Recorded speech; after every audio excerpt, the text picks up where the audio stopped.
Kali ini kita dapat kiriman cerita yang bikin tako dari salah satu tambang yang ada di Gorontalo. Dengar nih cerita sampai habis. Selamat datang di Creativity, tempat orang bercerita horor, misteri, dan lain-lain. Tapi khusus untuk cerita horor, terserah mau percaya atau nyanda, yang penting semua yang dengar happy.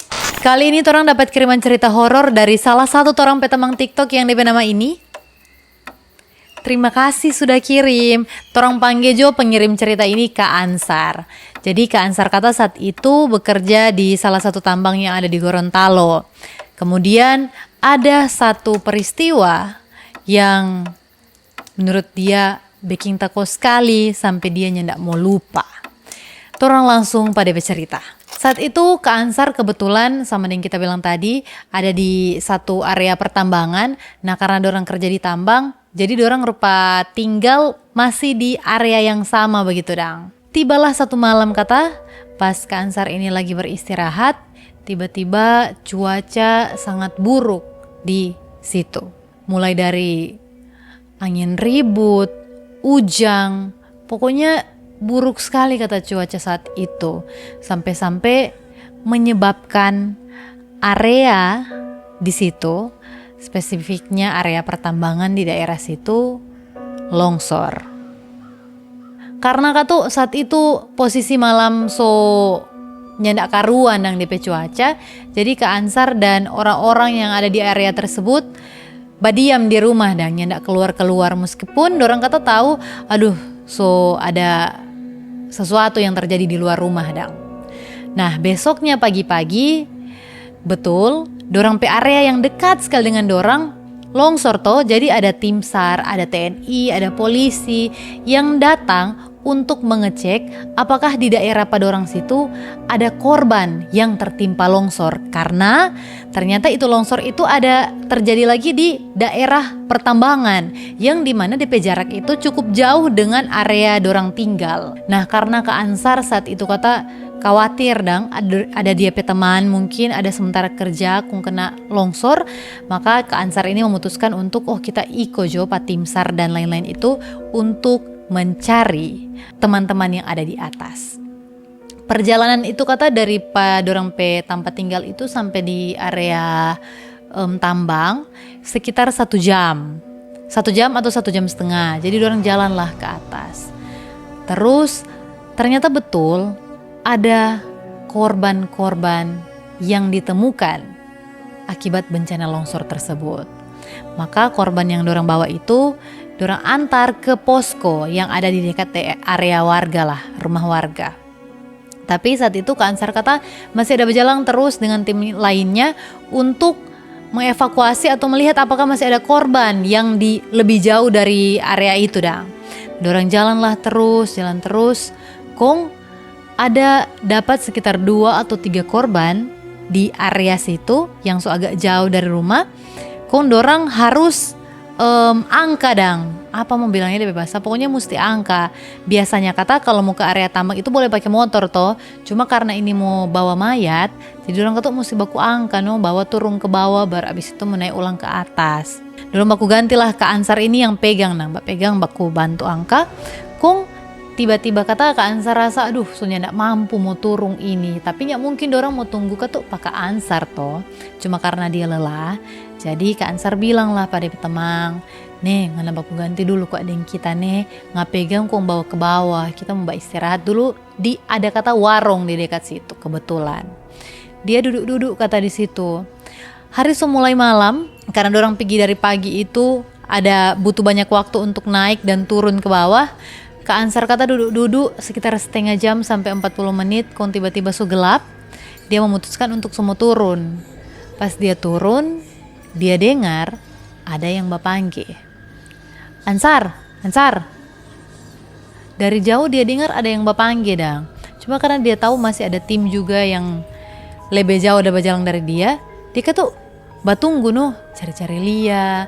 Nah tuh orang itu kata bapak panggil terus, Ansar.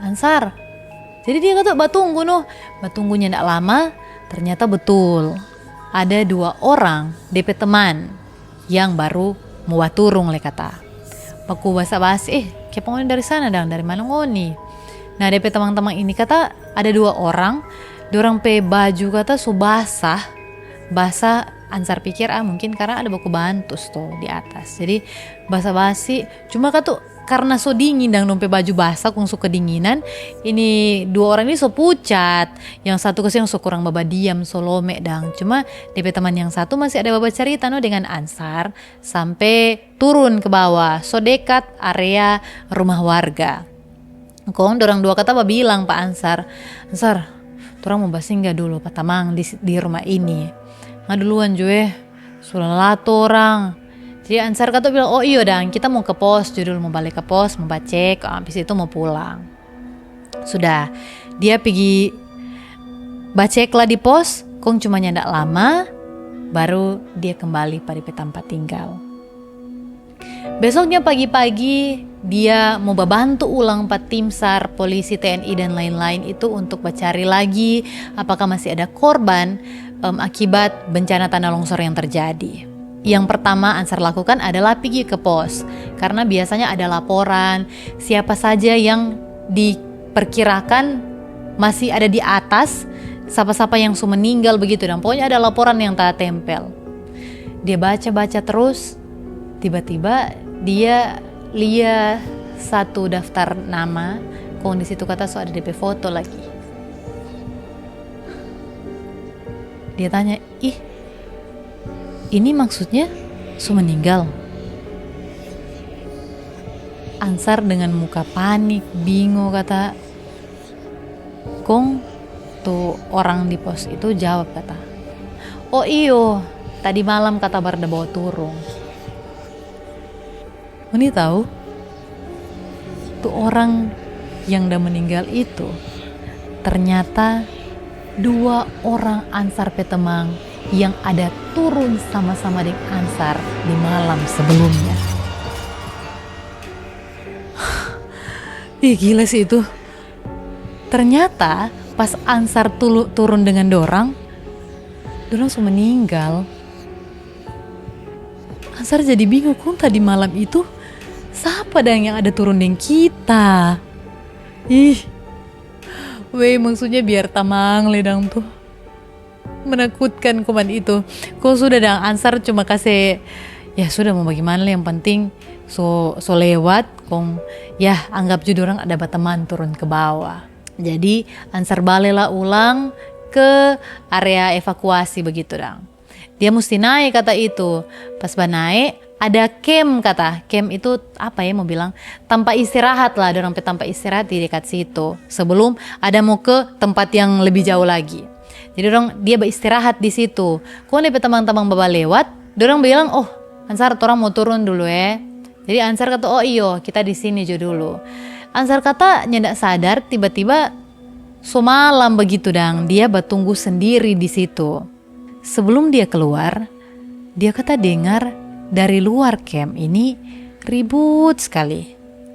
Dia berpikir mungkin tuh berarti DP teman-teman masih ada di situ dang, ada nongkrong kah bagaimana, pokoknya ribut, dapat dengar rame dang.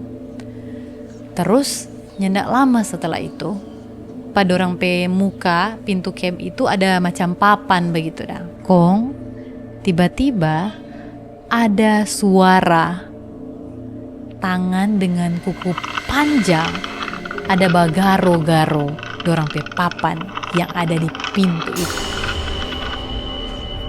Pas Ansar ini balia, tiba-tiba tuh suara hilang kata.